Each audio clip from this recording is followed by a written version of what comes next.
ખેડા જિલ્લામાં ભારે વરસાદ ખાબકી રહ્યું છે, તેના કારણે તારાજીના દ્રશ્ય પ્રકાશમાં આવ્યા છે। ખેડાના માતર તાલુકાના બામણ ગામ સાથે જ પરિયેજ, દલોલી, સિંજવાડા સહિતના ગામોમાં ડાંગરના પાકમાં વરસાદી પાણી ફરી વળ્યા છે। ખેતરોમાં વરસાદી પાણી ફરી વળતા ખેડૂતનો ડાંગરનો પાક મુશ્કેલીમાં મુકાઈ ગયો છે। પાણીમાં ગરકાવ થતાં નુકસાન થવાનો વારો આવ્યો છે।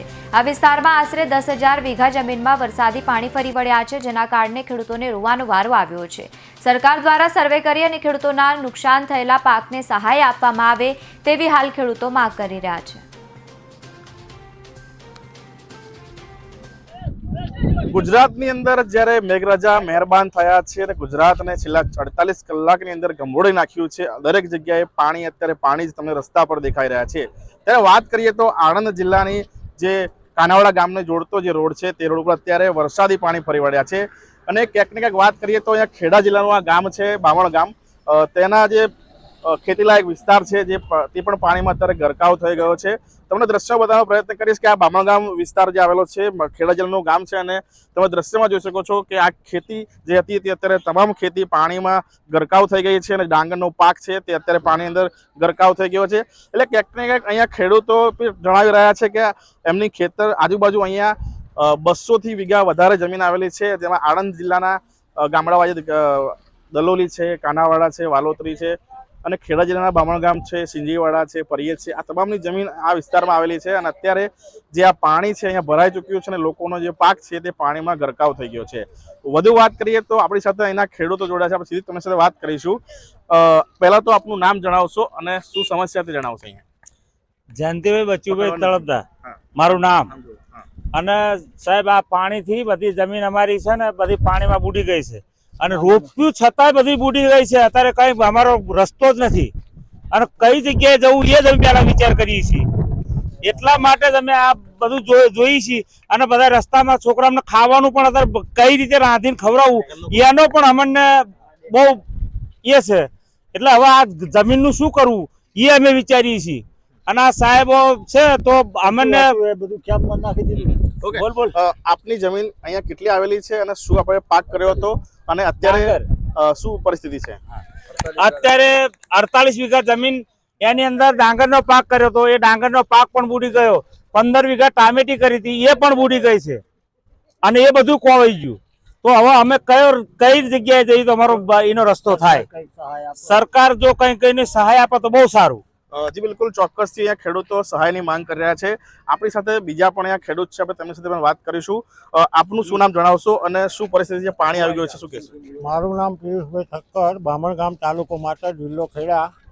100% પાક નિષ્ફળ ગયો છે, માટે સરકારને વિનંતી 100% સહાય આપવા વિનંતી। બામણ ગામની અંદર કયા પ્રકારની ખેતી ખેડૂતો કરતા હોય છે અને કેટલી જમીન આવેલી છે? આજુબાજુ પણ બધા ગામો છે, શું કહેશો? બામણ ગામ, દલોલી 999 વીઘાનો માટો, હાટાની ક્યારી, જંબારાની ક્યારી, પેટ્રોલ પંપ વાળી ક્યારી, બધી પાક નિષ્ફળ ગયો છે। હા જી બિલકુલ, આ હતા ખેડૂતને જણાવી રહ્યા છે કે અહીંયા જે ડાંગરનો પાક છે તમામ નિષ્ફળ છે। આપણી સાથે બીજા પણ ખેડૂત મિત્રો જોડાયા, આપણે તેમની સાથે વાત કરીશું। શું નામ આપનું? જલારામ શાંતિલાલ ચાવડા। જલારામભાઈ, જણાવશો કે આપનું ગામ અને જે અહીંયા પાણી આવી ગયું છે ખેતીને નુકસાન છે, શું કહેશો? અમારું ગામ બામણ ગામ છે, પણ ચારે બાજુ પાણી છે। સરકારને જોવા માટે આવવું પડે, જોવા આવતા નહીં, કશું નહીં, કેટલું નિષ્ફળ જાય છે, પાણી ચોક કાઢવું એની નહીં જોતા। સમજે પડી? સરકારને એટલી ભલામણ કરીએ કે આનો નિકાસ ઊંડો બૂડો ગારે, લોકોની ખેતી સારી રહે એનો પ્રયત્ન કંઈક કરે અને લોકોને સહાય મળે એવી આયોજન કરે। બિલકુલ, ચોક્કસથી તમે કાંસની વાત કરી તો કાંસમાં જે પાણી આવે છે એટલે પાણી બહાર આવી જાય, શું પ્રશ્ન એનો? કાંસમાં રોડની ઉપર પાણી, પારા ઉપર, રોડ ઉપર જાય છે પાણી 2-3 ફૂટ, એની તપાસ કરવી જોઈએ એમને કે ભાઈ આ રોડ આટલા ઊંચા બનાવતો કેમ પાણી જાય છે? હા, નિકાસ કરાવો। તમારી મુખ્ય તો માંગ શું છે? હવે નિકાસ ગારે હારો ઊંડો તો પાણી થાય, પણ એ નિકાસ ગારવા આવે છે ના ગારે અને નીકળી જાય છે ઉપર પર પહેલું કાઢી। હા, જે લોકો કહે હતા કે આ તો કાઢ્યું ના કાઢ્યું એવી વાત કરે છે, એવું કહેવા માંગીએ છીએ। હા, લગભગ હાલ જે આ વિસ્તાર છે પરિયેજ, બામણ ગામ, કાનાવાડા, દલોલી, જે ખેતીલાયક વિસ્તાર છે, તમામની અંદર પાણી છે અત્યારે બધે પાણી છે। તમે ફોટા પાડીને જોઈ લો, ફોટા વચ્ચે જુઓ, લગભગ 10,000 વીઘા બોરણ હશે। હા ડાંગરો અને લોકો ખાતર બાતર નાખી અને કમ્પ્લીટ થઈ ગયા અને હવે નવરા થઈ ગયા બધી રીતે. સરકાર પાસે શું માંગ છે તમારી? સરકાર પાસે આ લોકોને બધું થાય. એમને તો આપણે એમ ના કહેવાય અમને આપી દો આટલા બધા પૈસા, પણ સહાય કરે તો લોકો ખેડૂતોને સારું. જી બિલકુલ. તો આ વિસ્તારના જે ખેડૂતો છે તે જણાવી રહ્યા છે કે લોકોને જે પાકને નુકસાન થયું છે, ડાંગરના પાકને નુકસાન થયું છે, તો લોકોને ક્યાંક ને ક્યાંક સરકાર તરફથી સહાય કરવામાં આવે તેવી માંગ કરી રહ્યા છે. આપણી સાથે બીજા પણ એક ખેડૂત છે, સીધી તેમની સાથે વાત કરીશું. પહેલા તમારું નામ જણાવશો? શ્યામજીભાઈ મંગળભાઈ રાઠોડ, બામણ ગામ.